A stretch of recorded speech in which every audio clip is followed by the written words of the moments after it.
bonsoir à tous. J'espère que vous avez bien dormi, que vous allez bien.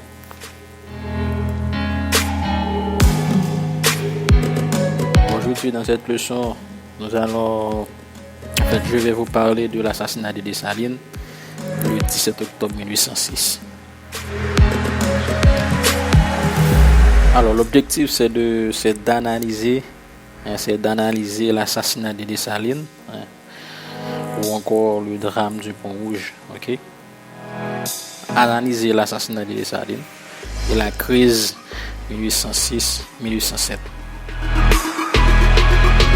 Restez à l'écoute.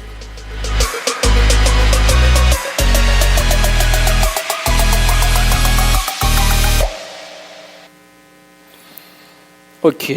L'assassinat de Dessalines le 17 octobre 1806. Ok.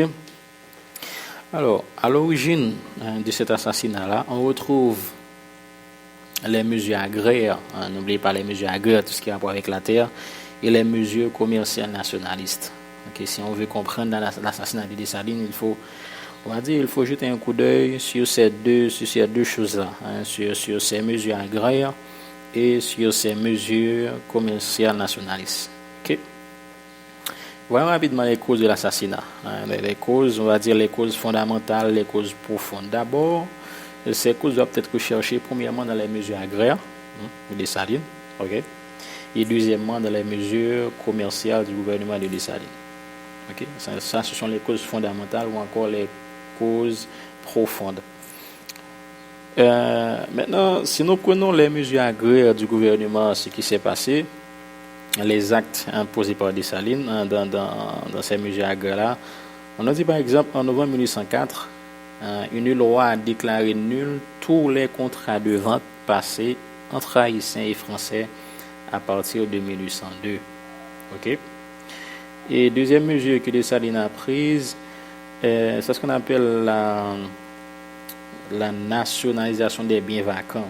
On nous dit au cours de l'année 1804, une loi nationalise les biens vacants laissés par les colons. Ok? Et les affranchis, ils voulaient réclamer ces biens. Et lorsqu'on dit vacants, donc on va dire qu'ils n'ont plus de propriétaires. Rappelez-vous, lorsque les affranchis voulaient réclamer en disant que cet héritage leur revient du droit, c'est laissé par le père français. Et la fameuse déclaration de Dessalines qui dit et ces pauvres noirs dont les pères sont en Afrique, est-ce qu'ils n'ont rien? Donc si vous dites que c'est à vous, et les noirs ils n'ont rien. Donc ça nous va dire, bon, désormais, tous ces biens laissés par les colons français, ça appartient à l'État. Bref. Ok. Et autre mesure agraire, et la Constitution de mai 1805 va déclarer que toute propriété qui aura appartenu à un blanc est incontestablement et de droit confisquée au profit de l'État haïtien. Okay? Une autre mesure, Dessalines va faire promulguer le 24 juillet 1805 une loi qui décide de la vérification des titres de propriété. Ok? Donc, on va dire les différentes lois agraires prises par Dessalines sont dirigées contre les anciens propriétaires terriens. Okay. Par exemple, la vérification des titres de propriété, pour vérifier est-ce que les papiers sont bons, est-ce qu'il y a du faux papier. Donc, particulièrement cette mesure-là, cette mesure va léser les intérêts de la classe propriétaire. Donc, tous ceux qui occupaient injustement les terres sont dépossédés au profit de l'État. Voilà. Ça c'était les mesures agraires du gouvernement de Dessalines. On va voir rapidement maintenant dans les mesures commerciales. Et le gouvernement de Dessalines va fixer à 10% les droits de douane à l'importation et à l'exportation. On en a déjà parlé. Et depuis, les commerçants étrangers doivent composer leur cargaison par tiers. On a déjà vu ça, un tiers de coton, un tiers de café et un tiers de sucre. Ok? Et l'État, de ce fait, l'État aura la possibilité de contrôler non seulement la terre, mais aussi le commerce. Ouais. Et la bourgeoisie qui va se sentir, on va dire, un petit peu lésée, la bourgeoisie ne sera pas contente avec ces mesures-là. Donc, la bourgeoisie commerciale en voulait à l'empereur Jacques Dessalines à cause de ces mesures-là. Ouais. Donc, en résumé, les différentes mesures agraires et commerciales avaient grandement mécontenté les anciens propriétaires terriens et les commerçants. Donc, ce sont les causes fondamentales du drame du Pont Rouge. Okay? Et maintenant, à côté de ces mesures, à côté de ces causes fondamentales, on va trouver d'autres causes, d'autres facteurs qui vont s'ajouter pour rendre inévitable l'échec du gouvernement des Salines. Okay? Donc, c'est ces autres causes qu'on appelle les causes occasionnelles. Les causes occasionnelles. Par exemple, nous avons comme cause occasionnelle l'autoritarisme des Salines. Deuxièmement, on a comme cause occasionnelle l'échec de la campagne de l'Est, des Salines qui a tenté d'occuper la République dominicaine. Troisièmement, les menaces verbales, surtout dans le sud, la fameuse déclaration des Salines qui a fait la période de bonne dans le sud. En revenant du sud, il a dit, après ce que je viens de faire dans le sud, si les hommes du sud ne se révoltent pas contre moi, c'est qu'ils ne sont pas des hommes. Et une autre cause on va dire occasionnelle de ce drame, c'est la corruption administrative. La corruption administrative. Voilà. Donc, on va dire en gros, ce sont ces causes-là qui ont été à l'origine de l'assassinat de Dessalines au Pont Rouge le 17 octobre 1806. Okay. Mais il faut dire que la question agraire, elle est à la fois cause occasionnelle et cause fondamentale du drame du Pont Rouge. Ouais. Donc, elle prend une dimension spéciale dans l'explication de cet événement. C'est la question qui déclenche, on va dire, les événements. La question agraire, la terre. Lorsque Dessalines a confisqué les biens, Dessalines a confisqué les terres, il a dépossédé les anciens propriétaires. Et cette question-là, on va dire, ça c'était... c'est la question agraire, on va dire, qui a déclenché presque toutes ces hostilités-là. Donc, pour les propriétaires terriens, Dessalines ne devraient pas toucher à la terre. Voilà. Et, bon, évidemment, à la suite de l'assassinat de Dessalines en 1806 au Pont Rouge, vous connaissez l'histoire, le piège, Pont Rouge. L'histoire rapporte que il y a Charlotin Marcadieu qui a voulu défendre l'empereur, et le jeune soldat Gara, c'est lui qui a ouvert le feu sur l'empereur. Bref, vous connaissez l'histoire. Donc, à la suite de l'assassinat de Dessalines, il va y avoir ce qu'on appelle une crise 1806-1807. On va voir rapidement cette crise 1806-1807 et ses conséquences sur la jeune patrie, sur la jeune nation. Restez à l'écoute, nous reviendrons.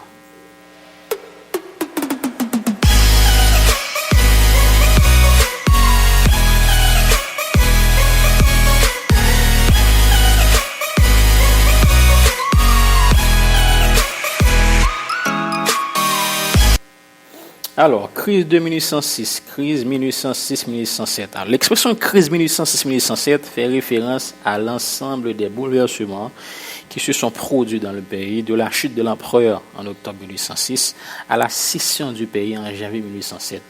Quand je dis scission, c'est division. Ok? Division. Donc, beaucoup d'événements se sont déroulés dans le pays pendant cette courte période. Ok? Donc, d'octobre 1806 janvier 1807, il va y avoir beaucoup d'événements. Par exemple, on va avoir l'assassinat de Dessalines, 17 octobre 1806.